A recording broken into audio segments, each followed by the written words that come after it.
मुख्यमंत्री उद्यमी मित्र योजना के नियुक्ति पत्र उत्तर प्रदेश के औद्योगिक निवेश के लिए उद्यमियों को इंसेंटिव वितरण के आज के इस समारोह में मंच पर उपस्थित प्रदेश सरकार में मेरे सहयोगी मंत्री औद्योगिक विकास के मंत्री श्री नंद गोपाल नंदी जी, विभाग के राज्य मंत्री श्री सिंह सैनी जी, प्रदेश के अवस्थापना एवं औद्योगिक विकास के आयुक्त श्री मनोज कुमार सिंह जी, मुख्यमंत्री के सलाहकार परिषद में सलाहकार के रूप में श्री अवनीश अवस्थी जी, कुमार जी, प्रमुख सचिव औद्योगिक विकास से नरेंद्र भूषण जी, औद्योगिक विकास और इन्वेस्ट यूपी से जुड़े हुए हमारे सभी अधिकारीगण, प्रदेश के हमारे निवेशकर्ता, हमारे उद्यमीगण और नवनियुक्त मुख्यमंत्री उद्यमी मित्र योजना के अंतर्गत वाले सभी साथियों, मैं आप सबका आज के से अभिनंदन करता हूं।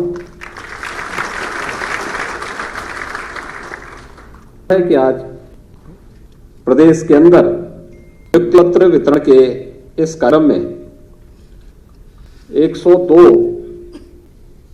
निवेश प्रदेश के अंदर उद्यमी मित्रों को नियुक्ति पत्र वितरण के साथ जोड़ा जा रहा है।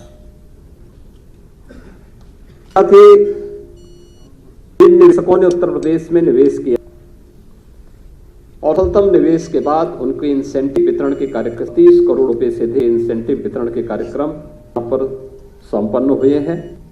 मैं इन सभी उद्यमियों को इस अवसर पर हृदय से सफलतम निवेश के लिए बधाई देता हूं।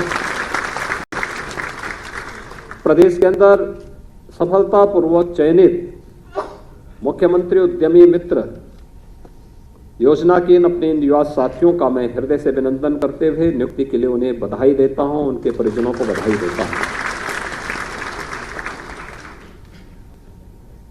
ये हमारे 100 से अधिक जो उद्यमी मित्र आज यहां पर चयनित हुए हैं, मैं आज उन सबको इस बात के लिए आश्वस्त करने के लिए यहां पे बुलाया हूं कि आपने भी 14 दिन की अपनी ट्रेनिंग को देखा है और मुझे बताया गया कि इस दौरान आपने कुछ औद्योगिक स्थलों का और कुछ जो निवेश उत्तर प्रदेश में हुआ है उन उद्योगों का भी निरीक्षण किया है। जीवन की असली पारी अपने कैरियर को बनाने के लिए आपकी अब शुरू होने जा रही है और अगले 3 वर्ष के अंदर आप अगर अपने कार्यक्रमों के माध्यम से उत्तर प्रदेश के अंदर निवेश की इन संभावनाओं को आगे बढ़ाने में पूरी मजबूती के साथ करेंगे तो प्रत्येक माह आपके कार्यों का मूल्यांकन होगा। कार्यों के मूल्यांकन के साथ साथ वर्ष भर में भी आपके कार्यों को हम लोग मूल्यांकन करेंगे और 3 वर्ष के सफलतम कार्यकाल के उपरांत जो भी मुख्यमंत्री उद्यमी मित्र अपने कार्यकाल को यहां पे पूरा करेगा, अगर उसके बाद वो उत्तर प्रदेश शासन की औद्योगिक विकास से जुड़े हुए या विभिन्न हमारे औद्योगिक जो अथॉरिटी है उनमें या शासन की किसी भी सर्विस में वह नौकरी करने के लिए इच्छुक होगा तो एज में रिलैक्सेशन के साथ साथ स्पेशल वेटेज देने की भी एक विशेष कार्यक्रम को हम प्राथमिकता देंगे।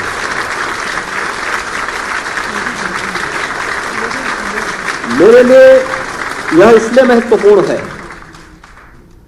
क्योंकि आज के दिन पर उत्तर प्रदेश में आपकी बड़ी भूमिका होगी। आदरणीय प्रधानमंत्री जी के विजन के अनुरूप उत्तर प्रदेश को देश की नंबर 1 की अर्थव्यवस्था बनाने में आपका एक बहुत महत्वपूर्ण रोल होगा।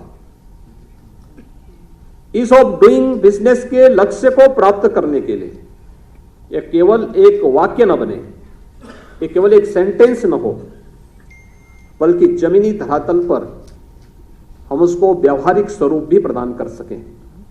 इस दृष्टि से आपकी एक बहुत बड़ी भूमिका होगी। और इस दौरान आपको ये देखना होगा कि कहीं भी आपके ऊपर कोई उंगली उठाने का अवसर न प्राप्त हो। आपकी प्राथमिकता स्टेट होना चाहिए, उत्तर प्रदेश की 25 करोड़ जनता होनी चाहिए, और जो विराट लक्ष्य है कि $1 ट्रिलियन की इकोनॉमी बनने के लिए उत्तर प्रदेश को देश की सबसे बड़ी अर्थव्यवस्था के रूप में पहले स्थापित करना, और अगले 5 वर्ष के अंदर इस लक्ष्य को प्राप्त करने में अगर हमें सफलता प्राप्त होती है तो उत्तर प्रदेश को $1 ट्रिलियन की इकोनॉमी बनाने में कोई ताकत रोक नहीं सकती।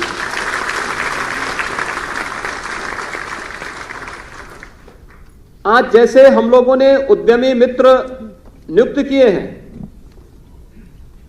ऐसे ही कुछ माह पूर्व मैंने उत्तर प्रदेश के अंदर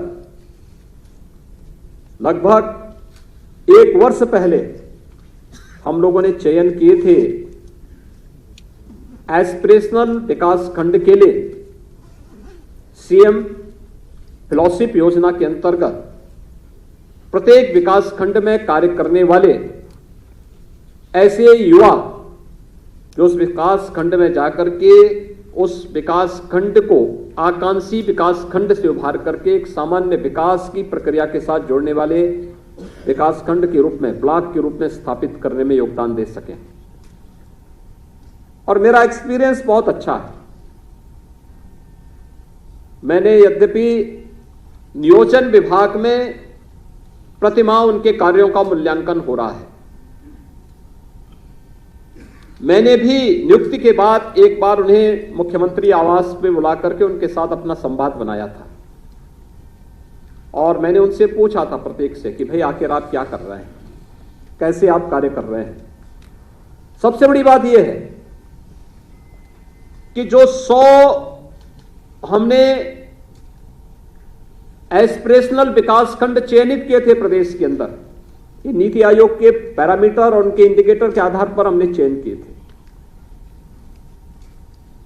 चयन के बाद हमने सुनिश्चित किया था कि यहां पे मैन पावर पूरा हो। कौन कौन से पैरामीटर ऐसे हैं जहां पर ये विकास खंड पीछे हैं और इसके लिए क्या प्रयास किया जाना चाहिए। पहले 3 महीने के अंदर ही जैसे ही हमने सीएम फेलोशिप योजना के अंतर्गत एक यूथ को उन विकास खंडों में चयन करके भेजा और उन्होंने कार्य करना प्रारंभ किया। सबसे बड़ी बात यह थी कि वे सभी जो यूथ हैं वे अपने अपने विकास खंड में ही रात्रि निवास करते हैं। किसी न किसी ग्राम पंचायत में प्रतिदिन उनका विजिट होता है। वहां पर जाकर के वहां के कार्यक्रमों के साथ जुड़ना और प्रतिदिन वहां की प्रोग्रेस को अपने हैंडसेट के माध्यम से या टैबलेट के माध्यम से वह अपलोड भी करते हैं। उसका मूल्यांकन होता है, फिर सत्यापन होता है और फिर उसके माध्यम से हम उन कार्यक्रमों को आगे बढ़ाने का कार्य कर रहे हैं। परिणाम अच्छे हैं, सकारात्मक है, और इसीलिए मैं आपको इस बात के लिए कह रहा हूं कि आपके पास कोई शासकीय नियुक्ति प्राप्त करने के पहले एक्सपीरियंस का एक माध्यम बनेगा। दूसरा, जीवन की उन परिस्थितियों में, क्योंकि जैसे ट्रेनिंग होती है कि आपकी एक ट्रेनिंग भी है। मैं जानता हूं, मुझे जो बताया गया कि मैंने देखा है कि आपको जो यहां पे आज नियुक्ति पत्र यहां पर जो दिया जा रहा है, इनमें जो चयनित जो हमारे अभ्यर्थी हैं उनमें बहुत अच्छे अच्छे जो यूथ आए उनको यहां पर हम लोगों ने देखा है। जो मुझे बताया गया पहले कि तो लगभग 1500 लोगों ने आवेदन किया था। 1500 में से 105 अभ्यर्थियों का चयन किया गया, जिनमें 87 पुरुष हैं, 18 महिलाएं हैं, और 15 को हम लोगों ने उस सूची में, वेटिंग सूची में भी रखा है कि अगर उनमें से कोई नहीं आता है, नहीं ज्वाइन करता, तो वैसे हम वेटिंग वालों को प्राथमिकता के साथ आगे बढ़ देंगे। और मैंने देखा है कि यहां पर राइडर यूनिवर्सिटी से, यूनिवर्सिटी ऑफ वेल्स, कार्डिफ से, यूके से, IIM Lucknow, IIM Indore, BHU Mesra, IIT Prayagraj, नरसिंह मोई, NIT Prayagraj, IIIT Gwalior, AMU, IMT Nagpur, यानी जैसे बहुत शीर्ष जो शिक्षण संस्थान है वहां से जो ग्रेजुएट हैं या पोस्ट ग्रेजुएट हैं, वो सभी जो यूथ हैं उन लोगों ने इसके आवेदन किया। आवेदन करने के बाद फिर यहाँ की टीम औद्योगिक विकास के साथ मिलकर के मुख्यमंत्री सलाहकार परिषद से जुड़े हुए जो यहाँ के हमारे अधिकारी हैं, इन लोगों ने मिलकर के फिर चयन की प्रक्रिया को आगे बढ़ाया है। और आज आपका चयन होने के बाद 14-15 दिन की ट्रेनिंग के बाद आज नियुक्ति पत्र वितरण का कार्यक्रम यहाँ पे संपन्न हो रहा है। मैं इस अवसर पर आप सबको हृदय से बधाई देता हूँ और अपनी शुभकामनाएं देता हूँ। मेरी आप सबसे ये अपील होगी कि आपके पास एक अवसर है ये कार्य करने का, अपने आप को साबित करने का, अपनी क्षमता को प्रदेश के हित में लगाने का, और आपके द्वारा जो भी प्रयास होंगे प्रदेश के हित में उसके बेहतर परिणाम को अपनी आंखों से देखने का। उत्तर प्रदेश के सामने एक अवसर है। हम सब जानते हैं आदरणीय प्रधानमंत्री जी असीम कृपा उत्तर प्रदेश पर है। उनके मार्गदर्शन और नेतृत्व में उत्तर प्रदेश आज देश के अंदर सभी क्षेत्रों में विकास की एक लंबी छलांग लगा रहा है। और औद्योगिक निवेश के क्षेत्र में उत्तर प्रदेश का पोटेंशियल क्या है, या तो आप देख सकते हैं जब हमने फरवरी में ग्लोबल इन्वेस्टर समिट का आयोजन उत्तर प्रदेश के अंदर किया। मैं मानता हूं कि जब लोग इस बात को मानते थे, कोई जानने को तैयार ही नहीं था कि उत्तर प्रदेश में भी इतने अच्छे प्रस्ताव आएंगे, कोई तैयारी नहीं था। लेकिन मेरे पास अनुभव था 2018 का भी। 2018 में जब उत्तर प्रदेश में इन्वेस्टर समिट होना था, उस समय की टीम को जब मैंने कहा था कि भाई इन्वेस्टर समिट करना है, तो ये लोग मेरे पास आए 3 महीने की एक्सरसाइज के बाद। लेकिन आने में उनको संकोच था, लेकिन मैंने बुलाया उनको, मैंने कहा बताओ मुझे क्या प्रोग्रेस है। उन्होंने कहा हमने तैयारी कर ली है। मैंने कहा तैयारी में क्या किया है? उन्होंने कहा साहब हमने तैयारी की है, 20,000 करोड़ का निवेश के प्रस्ताव हम लोग लेके आएंगे।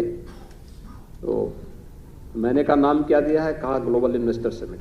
मैंने कहा पहले नाम चेंज करो, लोअर लिमिट 2 लाख का रखो और 2 लाख के बाद तब फिर यहां निवेश। उन्होंने कहा साहब यूपी में कौन आएगा? मैंने कहा जो लोग लीड कर रहे हैं उन्हीं को विश्वास नहीं है तो लोग कैसे आप पे विश्वास करेंगे? पहले स्वयं पे विश्वास करो। उन्होंने कहा यूपी में कौन आएगा? मैंने कहा यूपी में सब आएंगे, आप चिंता मत करिए, उस रोड शो की तैयारी करिए। हमारे पास इतना समय नहीं था कि हम दुनिया के देशों में जा सकें, लेकिन उस समय देश के अंदर ही रोड शो हुए।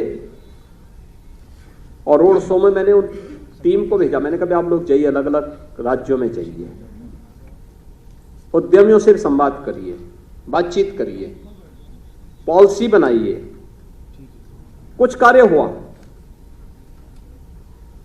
और एक रोड शो में मैंने कहा मैं जाऊंगा। मैं एक में ही गया था, तब भी गया था, इस बार भी मैं एक ही जगह गया था। और 2018 में जब मैं गया था पहले रोड शो में, यद्यपि हमें लगभग 2.5 लाख करोड़ रुपए के प्रस्ताव मिले थे उस रोड शो में, लेकिन रोड शो में जब मैं गया था तो जो भी उद्यमी वहां मुझे मिलता था सब कहते थे साहब हमने तो यूपी में कसम खाई है कि दोबारा नहीं आएंगे, लेकिन आप कह रहे हैं तो एक बार आ जाएंगे। यानी यूपी का परसेप्शन किस प्रकार का बना के रखा हुआ था, किस प्रकार की नकारात्मकता थी। वह नकारात्मकता, जब तक नकारात्मकता रहेगी तब तक किसी लक्ष्य को नहीं प्राप्त किया जा सकता। जब तक अनिर्णय की स्थिति रहेगी तब तक हम किसी लक्ष्य को नहीं प्राप्त कर सकते। जब तक हम प्रदेश के बारे में, प्रदेश के पोटेंशियल को पहचानेंगे नहीं, तब तक हम प्रदेश का कल्याण नहीं कर सकते। और मैं तब भी कहता था कि नहीं, उत्तर प्रदेश में निवेश आएगा, लेकिन 2018 था, प्रारंभिक समय था हमारे लिए। उस समय सरकार 17 मार्च 17 में बनी थी। 17 के अंत में मैंने इन्वेस्टर समिट की बात कही थी और फरवरी 18 में हमने पहला इन्वेस्टर समिट किया था। और मुझे अच्छा लगा कि उस समय जब लक्ष्य रखा गया था तो मैंने कहा कम से कम इतना निवेश तो आएगा ही जितना उत्तर प्रदेश का वार्षिक बजट होता है। वार्षिक बजट उत्तर प्रदेश का उस समय 4,27,000 करोड़ का था, हमें 4,68,000 करोड़ रुपए के प्रस्ताव प्राप्त हुए थे। और इस बार जब इन्वेस्टर समिट हुआ था तो इन्वेस्टर समिट के पहले भी इसी प्रकार की भूमिका हुई। लोग कहते हैं साहब हमारा बजट 7 लाख का था, हम 7 लाख करोड़ यहां पे निवेश के प्रस्ताव आएंगे। मैंने कहा एक बार प्रयास तो करो। टीमें बनाई गई, लगातार कार्यक्रम प्रारंभ हुए, औद्योगिक विकास और इन्वेस्ट यूपी ने अलग अलग पॉलिसीज भी बनाई, काफी होमवर्क हुआ, तमाम हमारी सहयोगी संस्थाओं ने भी उसमें योगदान दिया। परिणाम रहा हम धीरे धीरे करके आगे बढ़ते गए। और इस बार आपने देखा होगा इन्वेस्टर समिट कैसे होना चाहिए, उत्तर प्रदेश ने एक मानक तय कर दिया। 35 लाख करोड़ रुपए के प्रस्ताव उत्तर प्रदेश ऐसे राज्य में। लोग मुझसे पूछते हैं यूपी में इतने प्रस्ताव कैसे आए। मैंने कहा यूपी उस लायक है कि इतने प्रस्ताव आने चाहिए थे और आए।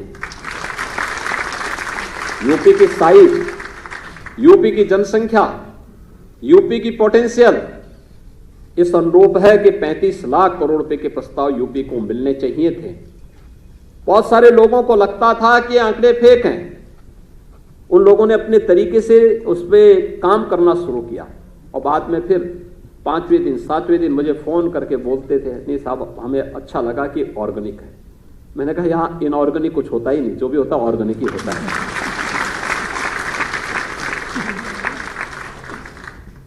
अब हम लोग उसे ग्राउंड ब्रेकिंग कराने की कार्रवाई भी प्रारंभ कर दिए हैं, लेकिन इसमें इन्वेस्ट यूपी को रिफॉर्म के दौर से गुजरना पड़ेगा।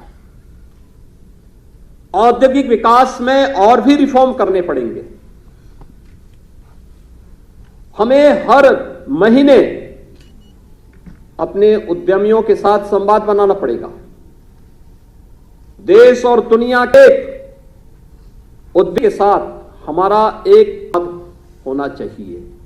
इस प्रदेश के अंदर आने वाले जितने भी उद्यमी होंगे को हम जमीनी, इसके लिए हम लोगों ने उपयोग किया, निवेश सारथी बनाया, चित्र बनाया, इंसेंटिव पर तैयार किया गया है, लेकिन केवल सॉफ्टवेयर उसको प्रभावी ढंग से जमीनी धरातल पर इसका परिणाम।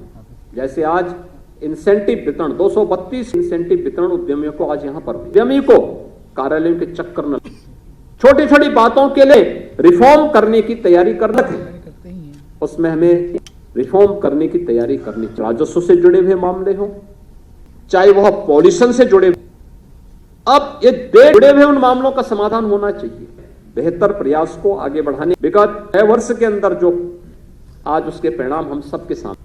और मैं आप सभी नवनियुक्त उद्यमी मित्रों अपील करूंगा, आपको अपने आप को साबित करने का एक अवसर, दोनों अवसर होंगे। आपको देने का प्रयास होगा, तोड़ने का प्रयास भी होगा, लेकिन इन दोनों परिस्थितियों में बिना डिगे, बिना बहके और बिना झुके 25 करोड़ जनता को ध्यान में रखे, इसको $1 ट्रिलियन और देश की सबसे बड़ी करने के लक्ष्य में अपने योगदान को रेखांकित कहा होगा। कुछ लोग अथॉरिटी में काम करेंगे, कुछ लोग यूपी सीडा के साथ मिलकर काम करेंगे, कुछ लोग औद्योगिक विकास में काम करेंगे, कुछ लोग अलग अलग जनपदों में जो हमारी अथॉरिटी है वहां पर जाके कार्य करेंगे, कुछ लोगों को अलग अलग क्षेत्रों में उनको कार्य करने का अवसर प्राप्त होगा। अच्छा होगा कि प्रतिमा हर जनपद में हमारे औद्योगिक विकास से जुड़े हुए वहां पर उद्यमियों के साथ जिलाधिकारी और मंडलायुक्त की बैठकें होती हैं। हमारा प्रयास होना चाहिए कि उस समय जो मुद्दे आते हैं, आप लोग चुपचाप बैठ के देखना है, जो मुद्दे आते हैं उसको नोट कर लिया, उस उद्यमी के फोन नंबर को भी नोट कर लिया। फिर प्रयास होना चाहिए जिससे संबंधित मामला उनसे कहकर कि ये मामला आया है, इसका आप समाधान एक समय सीमा के अंदर करिए। अगर वो कहता कर लिया तो उस उद्यमी से बात कर लिया कि आपकी समस्या थी, क्या इसका समाधान हुआ कि नहीं हुआ? नहीं हुआ है, आपका कार्य है फिर यहां पर ऊपर की इकाई में बताना कि फलानी बैठक में ये मुद्दा उठा था लेकिन अब तक समाधान नहीं हो पाया है, इसके लिए हमें क्या करना, इसके बारे में अगर शासन इसका संज्ञान लेकर के फलाने उद्यमी से बातचीत करके उसकी क्वेरीज को समाधान कर लेंगे तो ये है हमें ईज ऑफ डूइंग बिजनेस के इस कार्यक्रम को, इस लक्ष्य को आगे बढ़ाने में हम मदद कर सकते हैं। ईज ऑफ लिविंग के लक्ष्य को हम आगे बढ़ाने में योगदान दे सकते हैं। प्रदेश के परसेप्शन को और बेहतर बनाने में हम योगदान दे सकते हैं। आज प्रदेश की कानून व्यवस्था में कोई उंगली नहीं उठा सकता क्योंकि हमने कोई लोच लचक उसमें छोड़ी नहीं है। जो कार्य होना है सीधे सीधे होना है और उसमें जब कोई गुंजाइश नहीं है तो कोई उंगली भी नहीं उठा सकता। ऐसे ही औद्योगिक निवेश के क्षेत्र में भी हमें कोई गुंजाइश नहीं छोड़नी है। हर कार्य को बिना किसी हीला हवाली के त्वरित निर्णय लेने की सामर्थ्य विकसित करते हुए पारदर्शी तरीके से, शुचितापूर्ण तरीके से कार्य करेंगे, कोई आपके कार्य में उंगली नहीं उठा सकता। और उस सेतु का काम आपको करना है। या कहीं भी कोई कार्य होता है, किसी भी स्तर पर किसी भी व्यक्ति को अनावश्यक रूप से उंगली उठाने का अवसर प्राप्त नहीं होना चाहिए और यह एक उचित अवसर आपके पास होगा।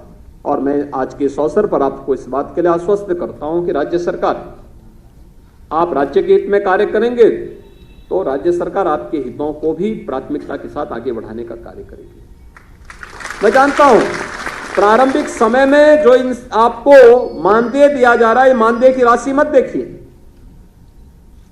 आपके पास एक अवसर है इस मंच से जुड़ने का और इसमें अपने आप को साबित करने का। यह समय है जब आप नया एक्सपीरियंस गेन कर सकते हैं, एक नए अनुभव के दौर से गुजर सकते हैं, एक नए कार्यक्रम के साथ आगे बढ़ने का कार्य कर सकते हैं। और मेरा तो मानना है कि हमें हर एक भी, मेरे जो पहले के अनुभव हैं, जो मैंने देखा है अभी, जो हमने एस्पिरेशनल विकास खंड में लगभग 100 ऐसे सीएम फेलोज की तैनाती की है, वे कार्य कर रहे हैं युद्ध स्तर पर, विकास खंड मुख्यालय पे ही रह करके अपनी जिम्मेदारियों का निर्वहन करते हैं। उसमें मैंने एक चीज जो सबसे अच्छी देखी है, ये लोग चुपचाप अपना कार्य करते हैं, लेकिन इनके ब्लॉक मुख्यालय पर रहने का परिणाम क्या था कि जो अधिकारी कभी ब्लॉक मुख्यालय में नहीं रहते थे, उन्होंने ब्लॉक मुख्यालय में रहना शुरू कर दिया। वे सब आज ब्लॉक मुख्यालय में रहते हैं, उन ब्लॉक में रहते हैं। अब अधिकारी की उपस्थिति है तो कुछ तो करेगा, वे कितना सोएगा 24 घंटे में? अगर ज्यादा सोएगा तो पागल हो जाएगा। इसलिए वह कुछ तो करेगा फिर वह, और फिर क्या कार्य हो रहा है इसकी समीक्षा होने लगती है। कौन कौन से पैरामीटर हैं, उस पैरामीटर में क्या हुआ है, शिक्षा में क्या हुआ, स्वास्थ्य में कहां हम बढ़े हैं, जल संसाधन में कहां बढ़े हैं, स्किल डेवलपमेंट में क्या कार्य हुआ है, रोजगार सृजन में बैंक क्या कर रहे हैं। आज ये चीजें देखने को मिल रही है और मुझे लगता है कि एक सकारात्मक पहल है। वे हस्तक्षेप नहीं करते किसी के कार्य में, लेकिन एक तीसरी आंख के रूप में वे अपना कार्य कर रहे हैं। और यही कार्य उद्यमी मित्रों को भी अपने अपने क्षेत्र में करना होगा। सेतु के साथ साथ उसकी जानकारी समय पे विभाग को उपलब्ध करवाना, अपलोड करना। और आपने ये 14-15 दिन की जो ट्रेनिंग ली है, इस ट्रेनिंग के साथ साथ प्रदेश सरकार की विभिन्न पॉलिसीज को देखना, प्रदेश सरकार में कहां पर क्या समस्याएं हैं, उन सभी चीजों को देख करके और फिर औद्योगिक निवेश के मार्ग के सभी बाधाओं को दूर करने में अपने योगदान देना, अपने अनुभव का लाभ देना या नया अनुभव भी लेना आपके लिए बहुत उपयोगी हो पाएगा और राज्य के हित में भी बहुत उपयोगी हो पाएगा। मैं आप सभी को आज के इस अवसर पर जो 105 मुख्यमंत्री उद्यमी मित्रों को यहाँ पे नियुक्ति पत्र वितरित हो रहा है, इन सबको हृदय से बधाई देता हूं। आपके अभिभावकों को भी हृदय से बधाई देते हुए उनका अभिनंदन करता हूं। साथ ही साथ यहाँ पे 232 करोड़ रुपए से अधिक का इंसेंटिव वितरण का जो कार्यक्रम आज यहाँ पे संपन्न हुआ है, इन्होंने विश्वास किया सभी उद्यमियों ने उत्तर प्रदेश में, आज उनको इंसेंटिव वितरण का कार्यक्रम, इससे पहले भी लगातार एक कार्यक्रम काफी तेजी के साथ आगे बढ़ा है। और मैं आश्वस्त करना चाहता हूं प्रदेश के अंदर निवेश करने वाले हर अपने निवेशक को कि उत्तर प्रदेश सरकार, अगर आप उत्तर प्रदेश पर विश्वास किए हैं, उत्तर प्रदेश सरकार पर आपने विश्वास किया है, तो आपके विश्वास के साथ किसी को भी विश्वासघात करने की छूट हम नहीं देंगे। आप यहां पे जैसे ईज ऑफ डूइंग बिजनेस के लक्ष्य को उत्तर प्रदेश ने तेजी के साथ चेंज किया है, 14वें से लेकर दूसरे नंबर पर हम आ गए, ऐसे ही उत्तर प्रदेश के अंदर जैसे सुरक्षा का एक बेहतर वातावरण दिया है, आज के दिन पर कोई उद्यमी, कोई व्यापारी आज के दिन पे शिकायत नहीं करेगा कि किसी ने उनको फोन किया पैसे लेने के। यानी अब तो कोई आप लोगों से कोई राजनीतिक चंदा भी चुनाव में नहीं मांगता होगा, यानी नहीं मांगता होगा, कोई नहीं मांगता है। ये नया उत्तर प्रदेश है और मुझे लगता है ये उत्तर प्रदेश में ही होता है जहां किसी व्यापारी या किसी उद्यमी से कोई गुंडा तो दूर, कोई व्यक्ति चुनाव में भी कोई सहयोग नहीं मांगता है। और यह एक नया चेंज है, क्योंकि उत्तर प्रदेश का हर व्यक्ति उत्तर प्रदेश के विकास के लिए पूरी प्रतिबद्धता के साथ योगदान देना चाहता है। यह उत्तर प्रदेश के नागरिकों के मन में भाव आया है कि नहीं, जो हुआ उसको भूल जाओ, अब हमें नए सिरे से उत्तर प्रदेश को बनाना है। और ये नए उत्तर प्रदेश को बनाने की प्रक्रिया है।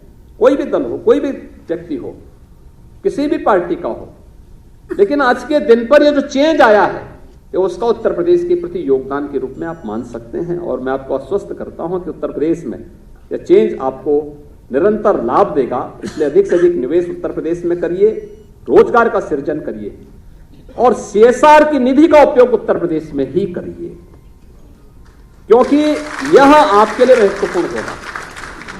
हर इंडस्ट्री अपने साथ किसी एक इंस्टीट्यूशन को जरूर जोड़े। आपकी रिक्वायरमेंट क्या है, उसके अनुरूप स्किल डेवलपमेंट के कार्य के साथ यहां के यूथ को जोड़िए। ये यूथ जो हमारी सबसे बड़ी ताकत है, एमएसएमई का इतना बड़ा बेस हमारे पास है, वहां जाएगा। हमने टाटा के साथ अभी एक एमओयू किया है, वो हमारे 150 आईटीआई को बेहतरीन आईटीआई के रूप में न्यू एज कोर्सेज के साथ जोड़ने के कार्यक्रम के साथ आगे बढ़ रहा है। और मैं सभी इंडस्ट्री से कहूंगा कि वे किसी न किसी एक इंस्टीट्यूशन को जोड़े अपने साथ, इंस्टीट्यूशन से जुड़े हुए लोगों को अपने व्यवहारिक ट्रेनिंग दिलाए। हमने सीएम इंटर्नशिप की स्कीम भी निकाली है। इस स्कीम के अंतर्गत अगर आप अपने यहां किसी अनस्किल मैन पावर को रखते हैं, उसकी ट्रेनिंग करवाते हैं, इंटर्नशिप स्कीम के अंतर्गत आधा पैसा राज्य सरकार आपको देगी, आधा पैसा मानदेय के रूप में आप उनको दीजिए। उसको कार्य मिलेगा, एक निश्चित पीरियड तक वो कार्य करेगा, उसके बाद कहीं ना कहीं उसका समायोजन होगा और आधा पैसा राज्य सरकार आपको देगी। और मुझे लगता है ये बड़ा प्रयास होगा उत्तर प्रदेश के अंदर, अगले एक वर्ष के अंदर 7.5 लाख नौजवानों को हम इस स्कीम के साथ जोड़ने का कार्य हमने तय किया है। एक बड़ा अभियान होगा। और उत्तर प्रदेश के अंदर जैसे बेसिक शिक्षा में, उत्तर प्रदेश तो शिक्षा का केंद्र बिंदु रहा है देश का। बेसिक शिक्षा में 1,33,000 विद्यालयों का ऑपरेशन कायाकल्प के अंतर्गत हम लोगों ने अच्छा इंफ्रास्ट्रक्चर तैयार किया है। आज से 6 वर्ष पहले बेसिक शिक्षा परिषद के हमारे स्कूल ऐसे लगते थे जैसे कोई बंजर खाना हो, पेड़ उगे रहते थे, धूल से पटी होती थी, टॉयलेट नहीं होते थे, बच्चे जमीन पे बैठते थे, कच्चा फर्श में बैठते थे, कोई फर्नीचर नहीं, लाइब्रेरी की बात की तो कल्पना ही नहीं की जा सकती थी। लेकिन आज इन 1,33,000 विद्यालयों में अच्छा फ्लोर है, फर्नीचर है, बालक और बालिकाओं के अलग अलग टॉयलेट है, पेयजल की व्यवस्था है, लाइब्रेरी है, स्मार्ट क्लास है, डिजिटल लाइब्रेरी को डिजिटल लाइब्रेरी के साथ जोड़ने का कार्य किया गया है। और वहां पर बेहतरीन अन्य सुविधाओं को देने का कार्य हुआ है। इसमें विभाग के साथ साथ विभिन्न जनप्रतिनिधियों और समाज के योगदान से सब कार्य हुआ है। अगर उत्तर प्रदेश का हर उद्यमी ऐसे ही कुछ संस्थान को कुछ कार्यक्रमों के साथ जोड़ ले, या स्वास्थ्य के क्षेत्र में, हम ग्रामीण क्षेत्र में इस बात के लिए चिल्लाते हैं कि चिकित्सक नहीं है, या चिकित्सालयों में जो अच्छे चिकित्सालय हैं वहां भीड़ होती है। आज केजीएमयू में जाइए आप, 10,000 लोग वहां पे खड़े होंगे लाइन में, अलग अलग लाइन में खड़े होंगे डॉक्टर को दिखाने के लिए। एसजीपीजीआई में 2,500 से 3,000 लोगों की भीड़ खड़ी रहती है चिकित्सक को दिखाने के लिए। स्क्रीनिंग अलग अलग स्टेजेस पे हो। एक हेल्थ एटीएम एक पीएससी पे हमने लगा दिया और एक टेक्नीशियन को ट्रेन कर दिया। हेल्थ एटीएम की कीमत कितनी होगी? 5 से 7 लाख, इससे ज्यादा का नहीं। टेक्नीशियन को हमने उसके साथ जोड़ दिया, 60 प्रकार की जांचें वो कर देगा और वहीं से बैठे बैठे टेली कंसल्टेशन से हम गांव के व्यक्ति को सारी सुविधाएं दे सकते हैं। जो व्यक्ति सामान्य सर्दी, जुकाम, खांसी या सामान्य वायरल फीवर से जुड़ा हुआ व्यक्ति हो, गांव में उसको मिल गई, तो शहर की भीड़, डिस्ट्रिक्ट हॉस्पिटल की, मेडिकल कॉलेज की या बड़े चिकित्सा संस्थान की भीड़ की स्क्रीनिंग का कार्य वहां होगा। तो यहां पे क्वालिटी हेल्थ की सुविधा दे पाने में सफल होंगे। डॉक्टर की कमी को दूर भी किया जा सकता है, लगातार विभाग उस पर कार्य कर रहा है, लेकिन अगर समाज उसके साथ जुड़ जाता है कितनी बड़ी भूमिका हो सकती है। तमाम अन्य संस्थानों के में भी आप अपना योगदान दे सकते हैं। आज तो आपने देखा होगा कितना बड़ा कार्यक्रम पिछले 9 वर्ष के अंदर प्रधानमंत्री मोदी जी के नेतृत्व में देश के अंदर हुआ है। गरीब कल्याण योजनाओं को बिना भेदभाव के हर तबके के लोगों तक पहुंचाने का कार्य हुआ है।